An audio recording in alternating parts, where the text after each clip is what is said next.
Just below Stanton Moor is a large outcrop of gritstone hidden away in rich woodland.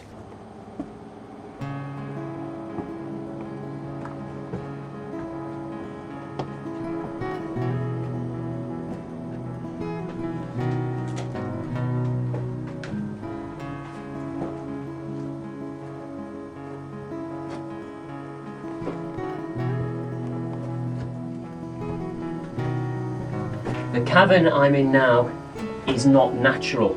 In fact, this entire hillside, known as Rowtor Rocks, is a catacomb of man-made caves, shelters and carvings.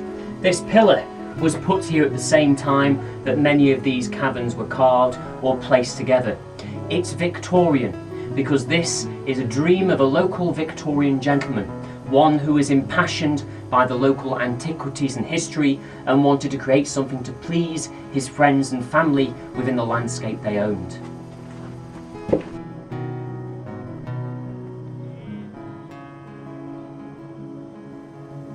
Rowtor Rocks is the work of a local parson named Thomas Eyre.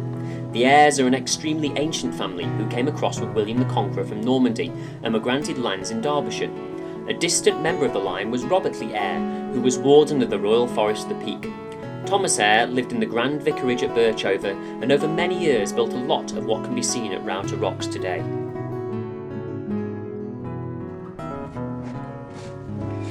In one of the cliff faces at Rowtor Rocks, there has been created a series of fairy steps. There's quite famous fairy steps at several places in Britain, and these are areas where you have pathways between narrow ravines or cliff faces, and it's said that if you can get all the way up or down without touching the sides, then the fairy folk will appear to you. Of course, it's often easier said than done, and especially here, yeah, I'm not going to get down without touching the sides. I guess that means another day without any magical appearances.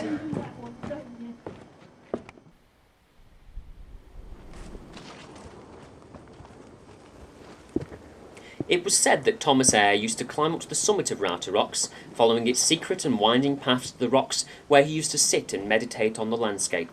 It was here he got the inspiration for his sermons. The whole outcrop is no more than 80 yards long, but the pathways, caves and carvings are so hidden amongst the crags that you used to have to pay a guide to lead you around. In Victorian times, the site was advertised as an ancient place of the Druids. Obviously, this was a gimmick for the tourists, but interesting enough, the pub below the rocks, the Druid Inn, was used as a meeting place for the more modern ancient order of Druids. One thing that both Thomas and the guides missed were far more ancient markings on the rocks. Practically unheard of in the Peak District up until a few decades ago, what we have here is a fascinating example of prehistoric rock carvings 4,000 years old, surviving amongst all of this Victorian creation. We can see here a circular indent, a cup surrounded by a series of rings. Although rock art is most famous from places like Northumbria and the North York Moors, it's found in several other places in Britain, and the carvings that survive here are really fascinating.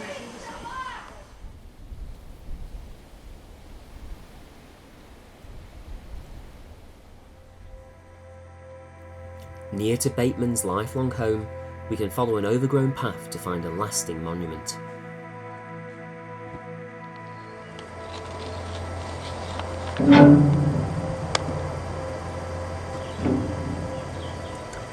Unfortunately, Bateman's years of barrow digging were not to be many.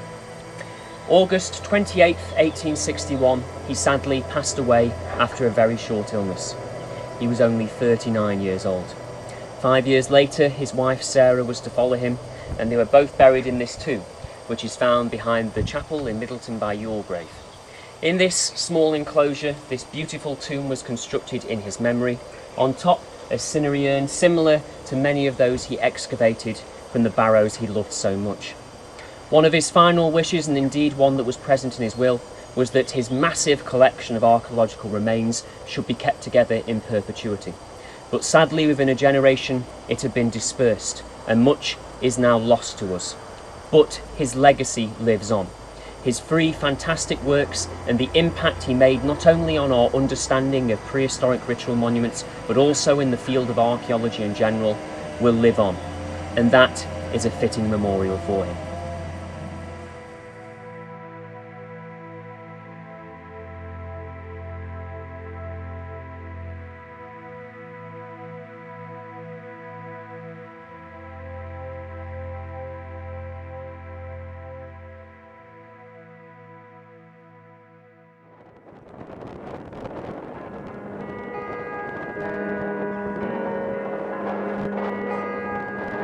To gain a greater understanding of prehistoric ritual, we head through the pelting rain to the heart of the eastern moors.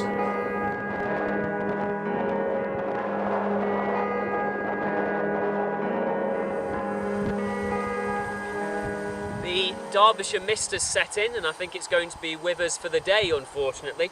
I'm reminded of a saying from Devonshire folk, which is 9 months winter, 3 months bad weather. And for any of you who've visited Dartmoor, you could probably believe that. And a lot of the time, the Peak District can be like this. Still, it certainly has a splendid isolation and atmosphere to it on days like this, and you're not likely to see a soul around. Now, where we are, high on the moors above Sheffield, is quite a desolate location. Thomas Bateman was not only interested in barrows, he also had a fascination with many other ancient sites, and his friends would write to him concerning these places. In 1846, one of his friends was passing over the road from Sheffield into the Peak District when he came upon a ring of stones. This is the most iconic of the Bronze Age ritual monuments, not a barrow of earth, but instead a ring of monoliths open to the sky.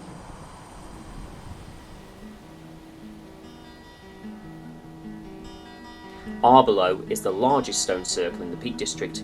Even though all of its 50 plus stones lie strewn on the ground, you can still get an idea of just how impressive it must have been when they were all still standing.